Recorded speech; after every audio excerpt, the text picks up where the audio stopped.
Digitalisation ने इंसान की जिंदगी को आसान बना दिया है। घंटों का काम अब मिनटों में हो जाता है, मिनटों का काम सेकंड्स में निपट जाता है। लेकिन इससे मुश्किलें भी पैदा हो गई हैं। इंटरनेट के इस जमाने में साइबर सिक्योरिटी से जुड़े मामले भी तेजी से बढ़ रहे हैं। ताज़ा मामला पेमेंट ऐप मोबीक्विक से जुड़ा हुआ है।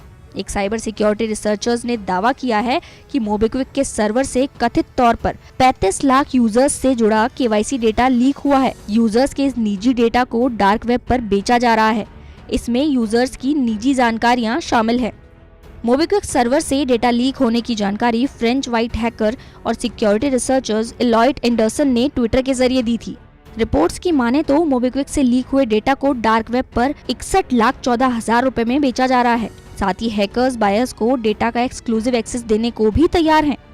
जिस डेटा को बेचा जा रहा है उसमें यूजर्स की email ID, phone number, password, address, IP address, GPS location का डेटा शामिल है।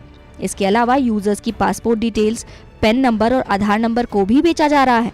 हालांकि मोबीक्विक ने डेटा लीक होने के दावे को खारिज किया है। मोबीक्विक के मुताबिक कंपनी के यूजर्स का डेटा बिल्कुल सेफ है। कुछ तथाकथित सिक्योरिटी एक्सपर्ट्स ने मनगढ़ंत फाइलों के जरिए कंपनी और मीडिया का वक्त बर्बाद किया है। जांच के बाद कंपनी को सिक्योरिटी डेटाबेस में से किसी में भी किसी तरह की खामी नजर नहीं आई है। मोबीक्विक के दावे अपनी जगह हैं, लेकिन सिक्योरिटी रिसर्चर्स इसे इतिहास का सबसे बड़ा केवाईसी डेटा लीक मान रहे हैं। डेटा लीक की खबरें मोबीक्विक के यूजर्स के लिए अच्छी नहीं है। मोबीक्विक के भारत में 1 करोड़ 20 लाख यूजर्स हैं। 30 लाख कारोबारी मोबीक्विक से पेमेंट लेते हैं। 20 लाख यूजर्स मोबीक्विक का डिजिटल क्रेडिट कार्ड इस्तेमाल करते हैं। इन आंकड़ों से साबित होता है कि मोबीक्विक भारत की लीडिंग पेमेंट ऐप है। लेकिन इस तरह की डेटा लीक की खबरों से कंपनी की साख को बड़ा धक्का लगा है। डेटा लीक होने का नुकसान यूजर्स को तुरंत नजर नहीं आता, लेकिन लॉन्ग टर्म में इससे आपको नुकसान हो सकता है।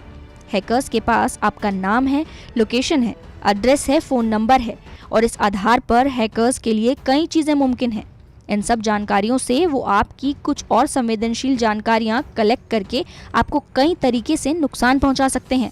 आपके साथ किसी तरह का बैंक फ्रॉड हो सकता है, आपके घर तक पहुंचकर आपका नुकसान कर सकते हैं, सोशल मीडिया अकाउंट में सेंध लगा सकते हैं या फिर आपकी पर्सनल लाइफ में झांक सकते हैं, फिरौती तक ले सकते हैं। वैसे देखा जाए तो पिछले कुछ वर्षों में डेटा लीक की घटनाओं में तेजी से इजाफा हुआ है।